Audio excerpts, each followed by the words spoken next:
এই ছেলেটিকে দেখে বাইজিদ বুস্তামি রহমতুল্লাহ আলাইহির কথা মনে হয়ে গেছে।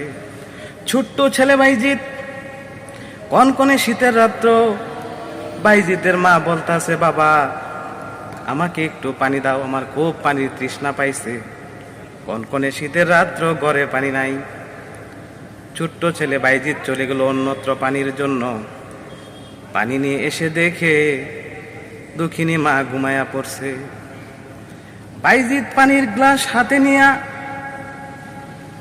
তার মার মাথার কিনারে দাঁড়াইয়া রইছে, সারা রাত্র দাঁড়াইয়া রইছে। বাইজিদ ছোট্ট বাচ্চা বলে, এখন যদি আমি আমার আম্মা জানকে জাগাই, আম্মা জানের কষ্ট হবে। তাই সারা রাত্র মায়ের শীতানে দাঁড়াইয়া রইছে পানি হাতে নিয়া। রাত্রি গভীর হয়ে গেছে। রাত্রি যখন শেষ প্রহর হয়ে গেছে, তখন